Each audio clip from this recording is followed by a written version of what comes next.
Hi everyone, knowledge group में मैं प्रियंका आपका स्वागत करती हूँ। और जैसा कि एसएससी एमटीएस में हमारा एडवर्ब चैप्टर चल रहा है, ठीक है। तो एडवर्ब में हम आज जो डिस्कशन करेंगे कि adverb of affirmation of negation, ठीक है। तो इसका डिफिनेशन होता है कि ये एडवर्ब जो सकारात्मक या नकारात्मक के भाव को एक्सप्रेस यानी व्यक्त करता है, ठीक है। जैसा कि हम सेंटेंस बनाते हैं तो इसमें not, surely, certainly, indeed, by no means, not at all, yes, no, probably का यूज़ होता है, ठीक है। तो प्रोबेबली का मतलब होता है संभावना। जैसे एग्जांपल है कि she did not come after all, देख रहे हैं ना, नॉट का यूज़ हो जा रहा है। दूसरा एग्जांपल देखिए, श्योरली ही इज़ राइट, ठीक। अब तीसरा एग्जांपल देख लीजिए, yes you are my friend, हाँ तुम मेरे मित्र हो। No you are not a lion, नहीं तुम तो शेर नहीं हो। फिफ्थ नंबर एग्जांपल देख लीजिए। जैसे फिफ्थ नंबर एग्जांपल है कि ही हैज़ नॉट डांस, वह डांस नहीं करेगी, ठीक है। तो ये थे एडवर्ब ऑफ अफर्मेशन और नेगेशन से related rule plus example. I hope कि आप अच्छे से समझ गई होंगे, ठीक है। आगे आइए, आगे इसमें कुछ रूल है जिसका डिस्कशन हम आपके साथ करेंगे। आई होप कि आपको ये सेक्शन बहुत पसंद आए। अगर पसंद आए तो ज़रा सा मेरे चैनल को लाइक कीजिएगा, शेयर कीजिएगा, सब्सक्राइब कीजिए और लाइक बटन को प्रेस कीजिए और कमेंट कीजिएगा कि आपको ये क्लास कैसी लगी। तो आगे आइए हम बात कर लेते हैं। आगे रूल है कि इंट्रोगेटिव एडवर्ब्स का यूज़ कैसे करते हैं एडवर्ब में, ठीक है। तो इसका इंट्रोडक्शन है कि वे एडवर्ब जो क्वेश्चन पूछने के लिए प्रयुक्त होते हैं उन्हें इंट्रोगेटिव एडवर्ब्स कहते हैं, ठीक है। तो जैसे इसमें क्या क्या आता है, तो इसमें हमारा सेंटेंस में जो यूज होता है how, where, when, what, how many times, how much. तो हाउ मेनी टाइम्स का मतलब होता है कितनी बार, या और हाउ मच का मतलब होता है कितना ज़्यादा, ठीक। हाउ का तो मतलब आपको मालूम ही होगा कि कैसे है, वेयर का मतलब कहाँ है, व्हेन का मतलब कब, व्हाट का मतलब क्या है, ठीक है। आइए एग्जाम्पल के अकॉर्डिंग आप बेहतरीन तरीके से समझेंगे। तो एग्जाम्पल है कि हाउ विल यू प्ले, ठीक। तो तुम कैसे खेलोगी, ठीक है। दूसरा एग्जाम्पल है कि वेयर विल यू गो, तुम कहाँ जाओगे। तीसरा एग्जाम्पल है कि when will you taken food, तुम कब खाना लोगे, ठीक है। चौथा एग्जाम्पल है कि how many times does she go to temple, ठीक। तो इसका अर्थ होगा कि वह कितनी बार मंदिर गई, ठीक है। अगला एग्जाम्पल है कि how much happier are you, तुम कितना ज़्यादा खुश रहते हो, ठीक है। तो ये थे rule plus example interrogative adverb से रिलेटेड। आई होप कि आपको अच्छे से समझ में आ गया होगा, ठीक है। अगला जो रूल है हमारा तो ये है रूल हमारा रिलेटिव एडवर्ब। तो आइए इससे रिलेटेड भी हम डिस्कशन कर लेते हैं, ठीक है।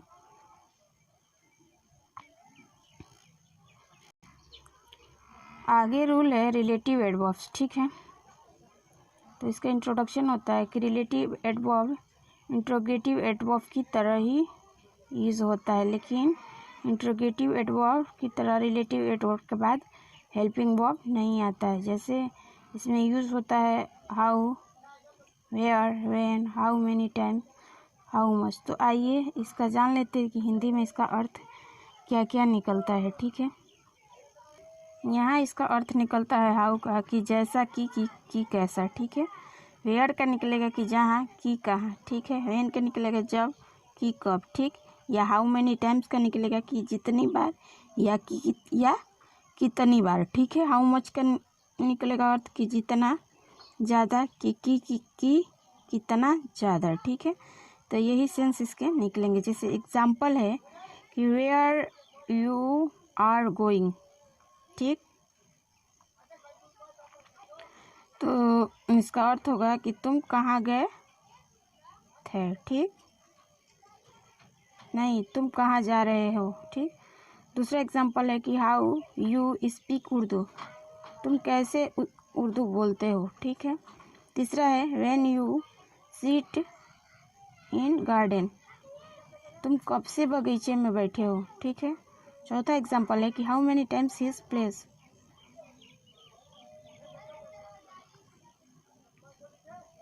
वह कितनी बार से खेल रहे हैं, ठीक है। तो ये थे एडवर्ब में हमने सीखा कि रिलेटिव एडवर्ब का यूज़ कैसे करते हैं, ठीक है। तो इसका एक एक चीज़ हम डीपली एंड अच्छे से एक्सप्लेन करके आपको समझा रहे हैं। आई होप कि आपको अच्छे से समझ में आ गया होगा, ठीक है। आगे आइए, इसमें और भी रूल है जिसका डिस्कशन हम आपके साथ करेंगे, ठीक है। अगर आपको पसंद आए सेक्शन तो लाइक बटन प्रेस करना ना भूलें, ठीक है। अब इसमें नोट है कि रिलेटिव एडवर्ब के साथ भूलकर दैट नहीं लगाते। जैसे एग्जाम्पल है I know that how cheat people, मैं लोगों को कैसे चीट करता हूँ। तो जैसा कि हमारा नोट में बताया गया है उसके अकॉर्डिंग हमारा दैट का यूज़ सेंटेंस में नहीं होगा। तो इस तरह हमारा सेंटेंस से दैट को हम हटा देंगे। तो हमारा करेक्ट सेंटेंस बनेगा कि I know how cheat people, मैं लोगों को कैसे चीट करता हूँ, ठीक है। दूसरा एग्जाम्पल देख लीजिए, I want to know that where you are going, मैं जानता हूँ कि तुम कहाँ जा रहे हो, ठीक है। तो जैसा कि नोट में बताया गया तो इस सेंटेंस से भी हम दैट को हटा देंगे। क्या करेंगे, दैट को हटा देंगे। तो दैट को हटा देंगे तो हमारा करेक्ट सेंटेंस बनेगा कि I want to know where you are going, मैं जानता हूँ कि तुम कहाँ जा रहे हो, ठीक है। तीसरा एग्जाम्पल देख लीजिए, he know that how many times he tell a lie, तो इस सेंटेंस से भी हमारा दैट हट जाएगा। तो हमारा करेक्ट सेंटेंस बनेगा कि he knows how many times he tell a lie, वह जानता है कि वह कैसे झूठ बोलता है, ठीक है। चौथा एग्जाम्पल देख लीजिए, he knows that when he स्लीप्स, तो इस सेंटेंस से भी हमारा जैसा कि नोट में बताया गया है उसके अकॉर्डिंग हमारा दैट हट जाएगा। क्या होगा, तो दैट को हम हटा देंगे। जैसे तो करेक्ट सेंटेंस है कि ही नोस, वह जानता है कि व्हेन ही स्लीप्स, कि वह कब सोता है, ठीक है। पांचवा एग्जाम्पल देख लीजिए, एरर से रिलेटेड है। जैसा कि क्वेश्चन एरर से रिलेटेड है, एग्जाम में ऐसे ही क्वेश्चन आपके आते हैं एरर से रिलेटेड। तो एग्जाम्पल है कि he knows where is she going, no error, बताइए इस सेंटेंस में कहाँ आपका एरर है। तो हमारा एरर दूसरे में है, ए इज इसी की जगह ही इज होगा। तो करेक्ट सेंटेंस हमारा जो बनेगा कि he knows where he is going, वह जानता है कि वह कहाँ जाएगा, ठीक है। 6 नंबर एग्जाम्पल देख लीजिए कि Mohan asked you where are you going, बताइए इस सेंटेंस में हमारा कहाँ पे एरर है। तो आर यू की जगह हो जाएगा, पहले हमारा यू आएगा उसके बाद से आर आएगा। तो हमारा करेक्ट सेंटेंस बनेगा कि मोहन आस्क्ड, मोहन ने पूछा कि यू, तुम, वेयर यू आर गोइंग, तुम कहाँ जा रहे हो, ठीक है। तो इस तरह हमारा सेंटेंस करेक्ट बन जाएगा। 7th नंबर क्वेश्चन एग्जाम्पल देखिए। 7th नंबर एग्जाम्पल क्या कह रहा है आपका, I want to know how many times do you sleeps, बताइए इस सेंटेंस में कहाँ पे एरर है। तो इस सेंटेंस में डू यू के जगह यू डू का यूज़ होगा। क्या होगा? तो यू डू का यूज़ होगा डू यू के जगह। इस तरह हमारा सेंटेंस बनेगा I want to know how many times you do sleep. तो ये थे रूल प्लस एग्जाम्पल, अच्छे से समझ गए होंगे। आगे आइए, इसमें कुछ और रूल है जिसको हम डिस्कशन करेंगे। तो आइए कुछ सिनोनिमस यानी पर्यायवाची वर्ड और कुछ एंटोनिम्स वर्ड हम डिस्कशन कर लेते हैं। तो पहला वर्ड है एपैथिक्स। एपैथिक्स का मतलब होता है उदासीन या निरुत्साह। तो जब हम इसका बनाएंगे सिनोनिमस तो बनेगा emotionless, impassive, different and passive. ठीक है। दूसरा वर्ड है एपोलॉजी। एपोलॉजी का मतलब होता है क्षमा या प्रार्थना। जब हम इसका सिनोनिमस बनाएंगे तो बनेगा acknowledgement, justification, defence and excuse. ठीक।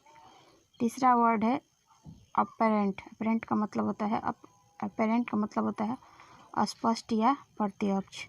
जब हम इसका सिनोनिमस डिस्कशन करेंगे तो बनेगा क्लियर, डिक्लेयर्ड, ऑब्वियस, वैल्यू।